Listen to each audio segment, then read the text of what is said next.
aqui ou não. Para aqueles que chegaram agora, nós peticionamos a administração a concessão do espaço e está tendo uma outra atividade, um outro sindicato, o Sindicato dos Trabalhadores da Fundac, está acontecendo aqui no auditório. Foi levantado o óbvio que poderia criar problema para a atividade que está aí, mas nós fomos até lá dizendo que não há problema, porque os próprios servidores da Fundac pediram que nós participássemos, nós, como dirigentes sindicais, da atividade que vamos fazer aqui. O representante da Fundac, do Sindicato da Fundac, foi até a DG, manifestou que não há problema da nossa atividade acontecer em paralelo com a deles, mas até agora estamos esperando a resposta da direção geral sobre a utilização do espaço. Então nós precisamos botar em votação com vocês se a gente fica aqui ou não, independentemente da autorização da administração ter vindo. E aí, todo mundo compreendeu? Entendeu todo mundo? Ok? Alguém tem alguma outra proposta diferente dessa? Fazer na DG. Que outra? Tem a central de atendimento. E aí, o que vocês acham? Bom, então, eu vou fazer o seguinte. Alguma outra proposta? Nenhuma outra proposta? CAP. Fred apresentou a proposta de CAP. Bom, então vou fazer o seguinte. Vai ter defesa? Vai ter defesa. Quem defende ficar aqui, inscrições abertas. Quem defende CAP, inscrições abertas. Eu abro mão da minha defesa. Pronto, então quem é a favor de ficar aqui, que vem aqui defender o porquê de ficar aqui? Gelson. Alguém, peraí, Gelson vai defender a favor ou contra? Quem vai defender contra? Nem precisa. A possibilidade de chuva está alta, a gente está aqui, ninguém está fazendo bagunça, ninguém está esculhambando coisa nenhuma. A gente tem a informação de que os caras lá não se incomodam com a gente não vai incomodar ninguém. Eu estou achando até o som um pouquinho alto, mas fica doendo no meu ouvido que eu estou muito perto. Então por isso que eu estou falando assim meio baixinho, tranquilo, certo? Dá pra gente fazer a assembleia numa boa, as decisões são rápidas, tem pouca gente, vai dar tudo certo. Alguém quer defender contra? Alguém quer defender contra? Depois da fala de Gelson, eu percebi. Não preciso de microfone. Bora ganhar, campeão. E aí, alguém defende contra? Não. Então, quem é a favor de fazer a assembleia aqui, levante o braço, por favor. Pode baixar. Quem é contra? Quem é a favor da capa? 2 votos contra. Abstenções. Uma abstenção. Quer declarar o voto? A colega? Não. Então venceu a proposta de fazer a assembleia aqui. Ok? O esmagador a maioria. Ok? Para começar, informes. Alguém tem informes? Tem vários, né, velho? Por favor. Eu vou dar informe sobre, eu vou tentar centrar meu informe na questão da campanha salarial, tá?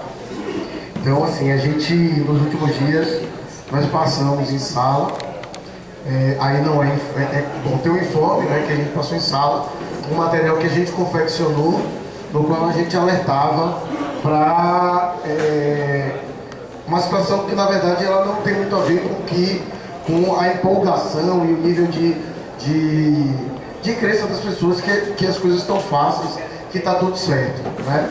Então, eu acho que todo mundo sabe, mas o projeto ele foi aprovado na Comissão de Constituição e Justiça do Senado e existia uma pressão, que depois a gente veio a saber, inclusive, que era uma pressão, inclusive, do próprio Lewandowski, para que o projeto fosse encaminhado para a Comissão de Assuntos Econômicos, tá? Mas aí houve uma pressão grande dos servidores presentes para que não fizesse isso, remetesse direto para a plenária, certo? Foi ontem, o Lewandowski estava no TRT Barra Funda, e aí eu vou meio que abrir mão de informe, pedir um pouco de paciência, porque o vídeo não é muito curto, só se adiantar para o ponto da fala dele, para a gente colocar o áudio do vídeo. É um vídeo que talvez alguns já tenham visto, eu vi que agora o colega publicou em rede social, mas não sei se todo mundo teve acesso, no qual é a fala do Lewandowski, de um diretor da federação, tá, sobre a questão do projeto, que aí eu acho que é o melhor informe possível relação a tá tudo certo, etc, etc, etc. Deixa eu só achar ele aqui. Vamos ver. Bom, começa o Tarcísio falando, tá? Depois aí o Lewandowski vai e comenta. Na verdade ele interpela o Tarcísio umas 2 vezes, mas depois a fala é dele. A dele acaba sendo interrompida, mas a gente sabe qual é o conteúdo. Vamos lá.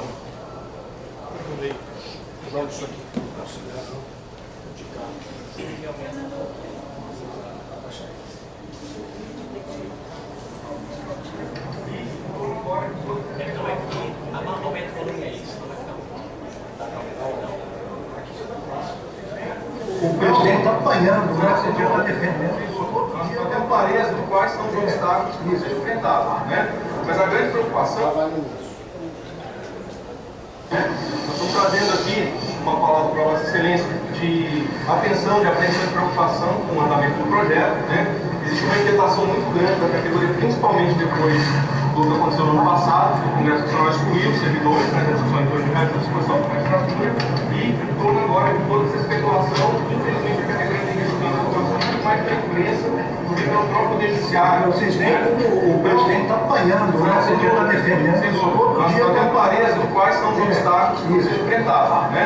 Mas a grande preocupação, ministro, é que nós consigamos estabelecer, via a sua participação na cúpula do Poder Judiciário como um todo, um processo de negociação minimamente concreto e palpável para a categoria, porque existe essa inquietação muito grande, né? Para que nós conseguíssemos, de fato, sentar com o governo federal, né, com participação da representação dos servidores e estabelecer as balizas e os limites do processo, porque infelizmente a imprensa tem feito esses ataques. E por fim também, ministro, é importante destacar que a categoria recebeu com muita revolta aquela posição do ministro do Planejamento, aquela nota absolutamente desrespeitosa. Que nós rebatemos o projeto. Exatamente, o projeto institucional do Poder da República ser atacado daquela forma, inclusive por informações inverídicas, né? Mas nós dissemos que era inverídico, vocês viram, nós reagimos na hora.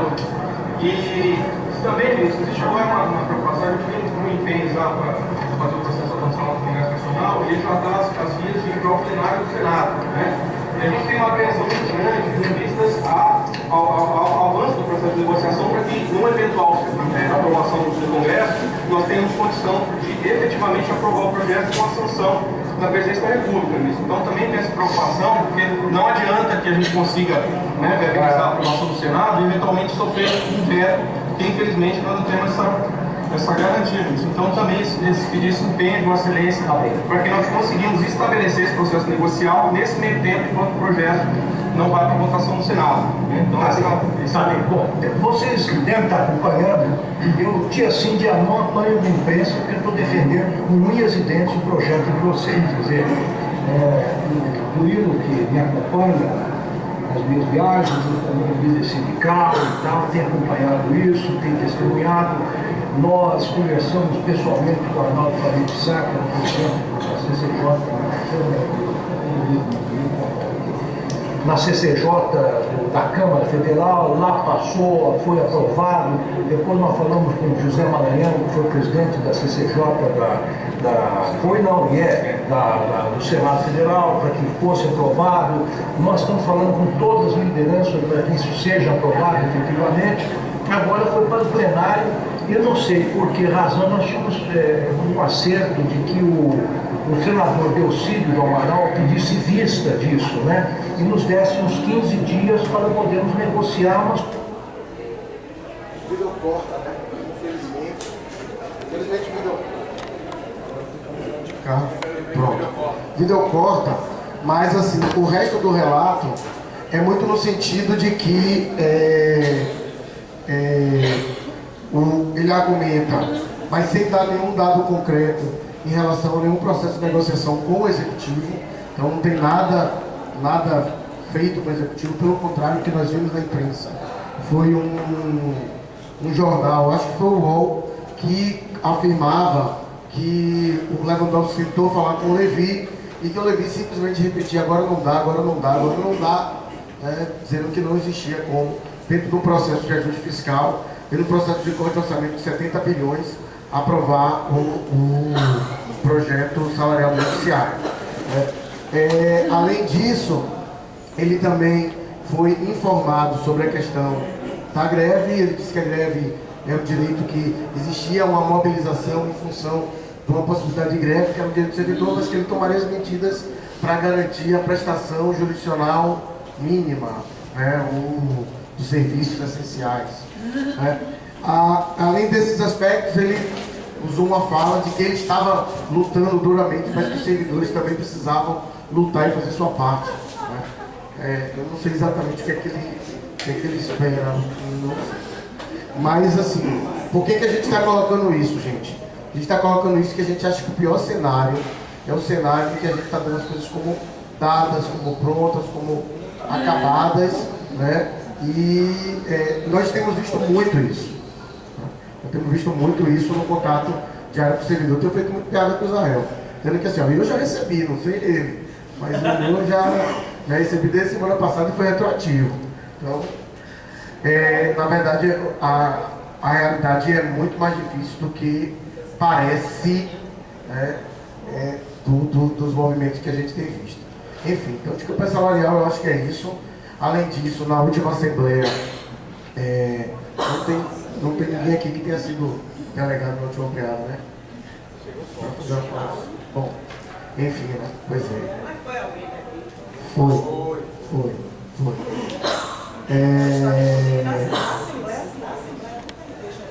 Também não teve, né?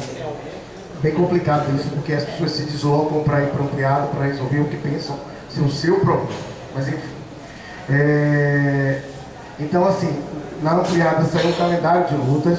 A gente teria uma paralisação tirada para o dia 27. Ato no STF, que acabou acontecendo semana passada. Uma paralisação dia 27. Que dia 27? 27. Pronto. Então, alguns estados vão fazer paralisação amanhã. Outros ficam um calendário meio confuso, porque assim, como ainda não existia uma coordenação, se tentou abarcar todos os cenários que existiam. Por exemplo, o Paraná já está em greve. O Paraná já está em greve, porque está terminado. Então, como existia essa preocupação em tentar abarcar tudo, ficou uma paralisação tirada para 27, uma paralisação tirada para 29, para quem vai fazer unidade com a luta das centrais e sindicais contra o arrosto fiscal, contra a MP da terceirização e as medidas provisórias lá da mini reforma da Previdência da Dilma. Além disso, ficou uma paralisação, um indicativo de paralisação de 48 horas para dia 2 e 3, que aqui na Bahia, na verdade, votou uma assembleia para o dia 2, e uma proposta de os sindicatos estarem em greve, ou os estados estarem em greve até o dia 10. Até o dia 10. E a preocupação de colocar, inclusive, até o dia 10 foi porque, por exemplo, o Paraná já está em greve. Então, o Paraná está cumprindo o calendário, não saiu isolado loucamente, entendeu? Então, houve essa preocupação. Tá baixo. Tudo foi resolvido lá no TRT. Alô. Não foi a paralisação já para o dia 3, não? Não. Primeiro a avaliação dia 2, não é isso?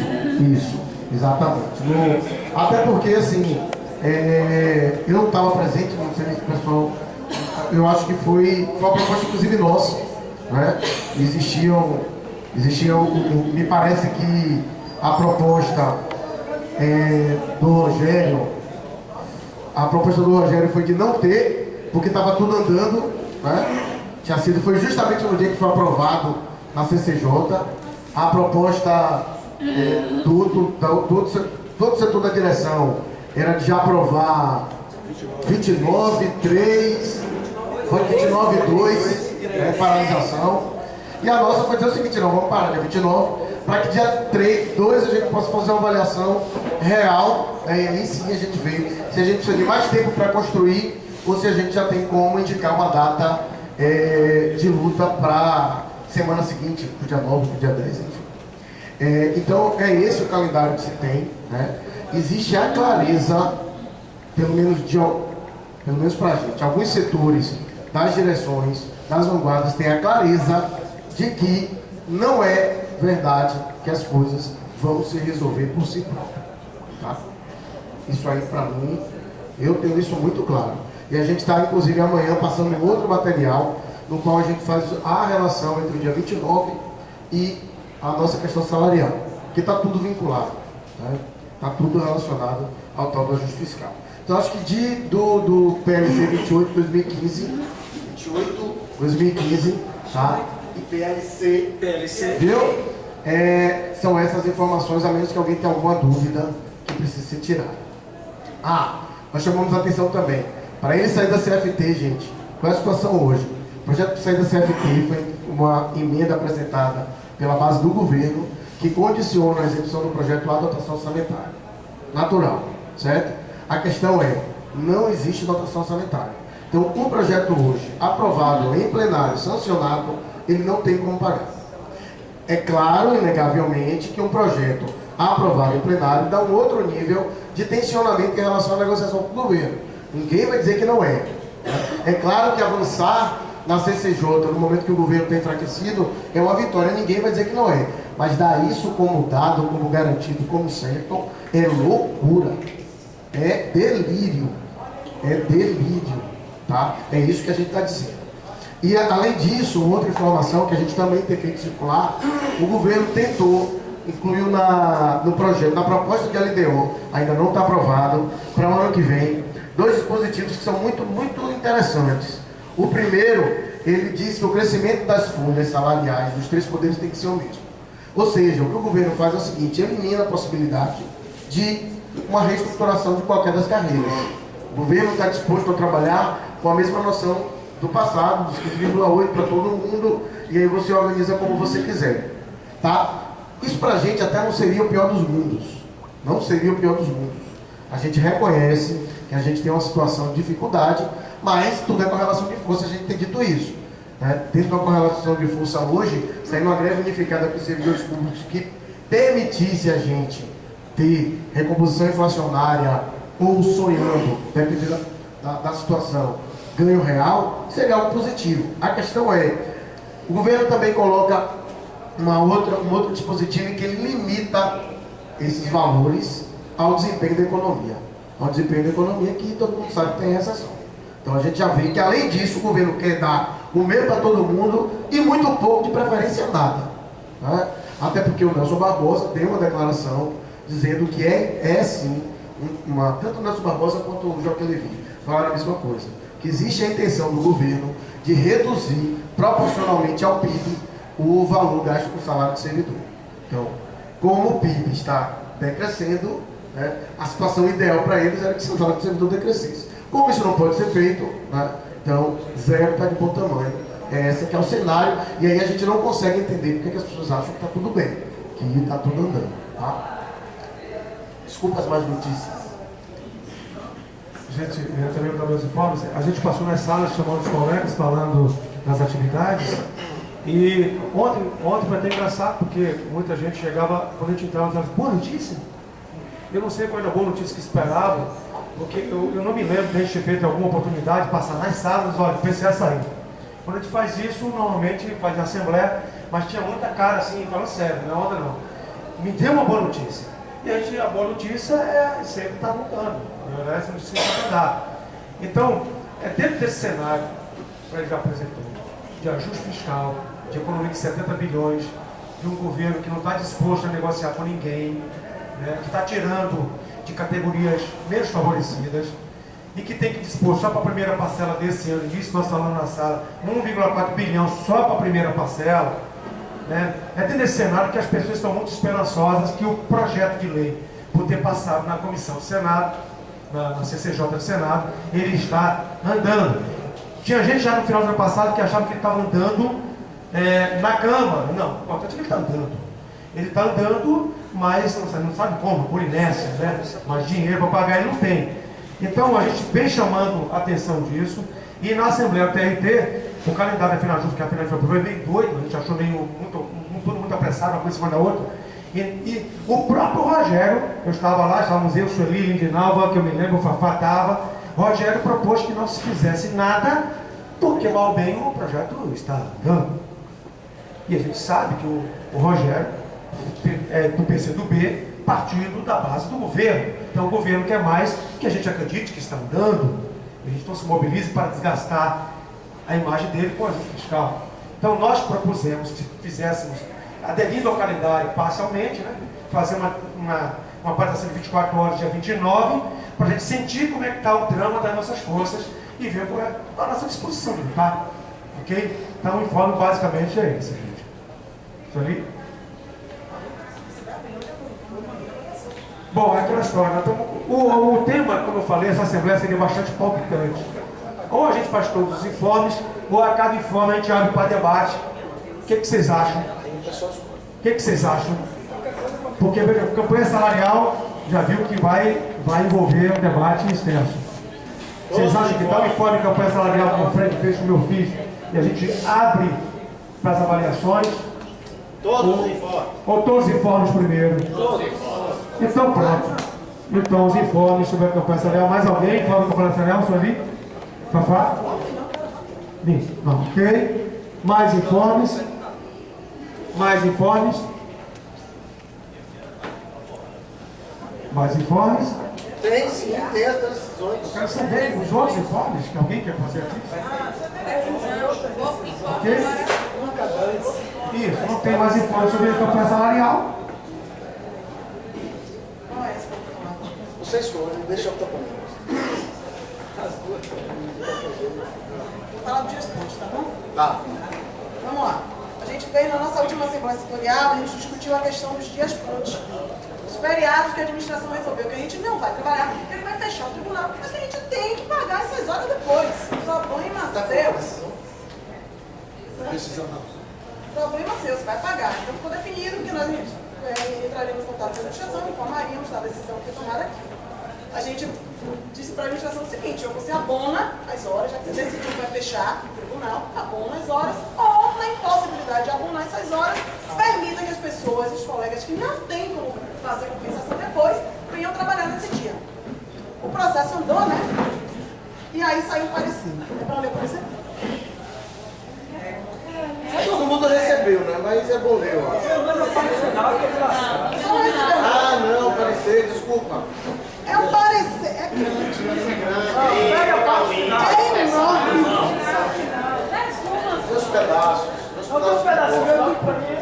Que é um parecer enorme.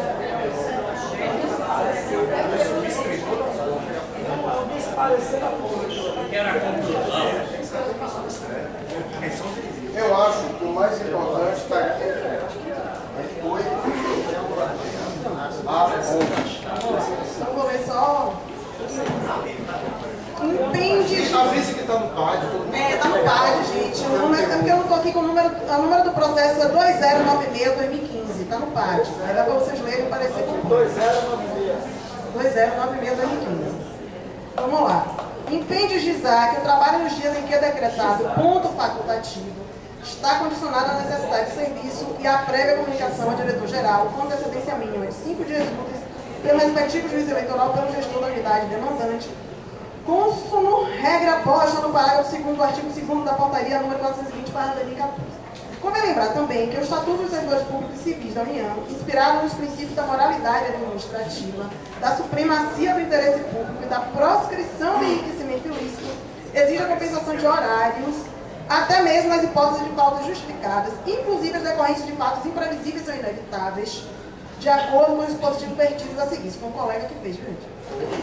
Artigo 44, o servidor perderá. 2. A parcela de remuneração diária proporcional aos atrasos, ausências justificadas, grifado, ressalvadas as concessões de que trata o artigo 97 e saídas antecipadas, salvo na hipótese de compensação de horário, até o mês subsequente ou da ocorrência, a ser estabelecida pela chefia imediata. Parágrafo único, grifado, as faltas justificadas decorrentes de caso fortuito ou de força maior poderão ser compensadas a critério da chefia imediata, sendo assim considerados como efetivo exercício. Né? 10. Não se ignora de igual sorte que a fixação da jornada de trabalho é uma prerrogativa da administração do tribunal, exercida com arrimo no seu dever poder regulamentar, expressão da sua autonomia administrativa constitucionalmente assegurada e sujeita ao cânone da eficiência administrativa. Diante do exposto, não vislumbramos plausibilidade jurídica nos pedidos formulados pela Coordenadoria de Formação Política e Políticas Sociais do Sergipe Bahia. É o parecer subjúdice, aí foi encaminhado à CESP e assinado, foi Arnaldo quem fez o parecer e Ricardo, o assessor jurídico, também assina embaixo. Então, não se falou durante todo o parecer, vocês podem olhar depois no PAD, do que nós pedimos realmente. Nós falamos, abona, que é a administração tem esse poder, fazer, é discricionário dela, ela abona, ela permite aos servidores que não podem fazer compensação venham trabalhar nesses dias. Isso nem foi tocado. Na verdade, durante o parecer tem um outro ponto que a mim chamou muita atenção, que assim, o parecer fala que a administração foi tão boazinha, não com essas palavras, né, porque eu não vou falar né, dos caras, mas a administração foi tão boazinha em permitir, né, que nós trabalhássemos numa jornada, na menor jornada possível para o servidor público, que são 30 horas. E aí eu chamo a atenção mais uma vez, que a administração do tribunal não fez absolutamente nada por isso. A gente tem hoje uma jornada de 30 horas, fruto da nossa luta, da luta dos servidores dessa casa, e da decisão de doutora Sara, presidente do tribunal na gestão anterior. Porque o próprio diretor-geral da casa admitiu em uma das reuniões de discussão de compensação do dia de greve que essa foi uma decisão de doutora Sara. Porém, isso não teria acontecido. Então, assim, colocar no parecer, a mim me pareceu ironia, assim, eu fiquei realmente incomodada. Talvez eu for parte do parecer que mais me incomodou. Dizer que a administração é tão boazinha que deixou a gente trabalhar 30 horas. Espera aí, não deixou nada, isso é conquista dos servidores. Ponto, e mais uma vez a administração está ignorando. Por enquanto a gente não tem como interferir nessa, porque não é ainda uma decisão, é apenas o parecer da assessoria. A gente até imagina que a assessoria, a administração e a presidência vai seguir, né, o parecer da assessoria, mas obtemos aí por hoje em relação aos dias úteis, que logo vai chegar, né? Vem aí um feriado, e novamente, acho que em junho tem, acho que em julho também, e aí a gente vai acrescentando horas aos servidores, penalizações aos servidores da casa. É isso, informe. Eu acho que só faltou uma coisa, viu, Só para complementar, porque assim, o que me chamou a atenção foi outra coisa. Foi que nós pedimos que ou ele abonasse, ou subsidiariamente abrisse o órgão para quem quiser trabalhar. Né? Abra o órgão então, porque eu não tenho como vir outro dia, não tenho como compensar, abra o meu trabalho, não tem problema. Isso foi sumariamente ignorado. Não se fala nisso. Ele usa o argumento de enriquecimento ilícito, você tem que compensar as horas. Né? Então assim, mas não diz nada sobre abra então para que o servidor possa vir trabalhar. Ignora o pedido. Mas está nesse termo. Gente, eu queria acrescentar aqui é o seguinte: em nenhum momento a administração se rege pelo que está escrito em lei. A administração não pode fazer algo que não está previsto em lei. Diferentemente do civil, do particular, ele pode fazer aquilo que a lei não veda. A administração só pode fazer o que a lei autoriza. Tem que estar escrito. Tem que estar escrito. Em nenhum momento só se fala aqui de faltas justificadas e injustificadas. Se eu faltar no dia do enforcado, quem deu causa à minha falta? A administração. O que a lei 8.112 fala de faltas justificadas ou injustificadas são aquelas provocadas pelo servidor. Então isso aqui não foi tocado em nenhum momento. E a gente pediu o seguinte: se não pode abonar, já que é ponto facultativo, que um trabalhador que não tem condições de trabalhar um dia, 1 hora, 2 horas a mais no outro dia, que ele possa vir trabalhar. E nós não achamos na internet nada parecido com o que a administração do tribunal fez, que não está em cada decisão ainda. Está no apelativo da assessoria jurídica.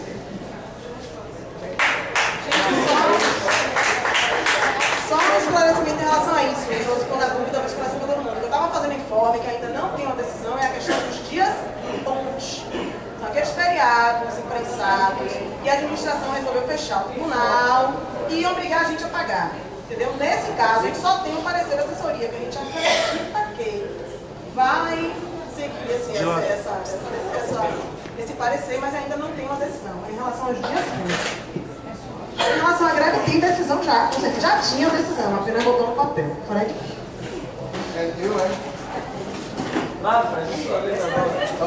Pronto, vamos lá. Eu acho que todo mundo recebeu também a comunicação, né, da Secretaria de Gestão de Pessoas. Tá? Nós tivemos uma reunião, só para poder traçar um pequeno histórico, nós tivemos uma reunião com a diretoria em janeiro, no qual nós na qual, por não chegarmos a um acordo, a diretoria, a presidência,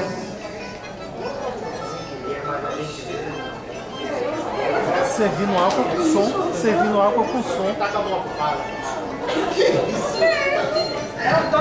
É o toque do celular dele.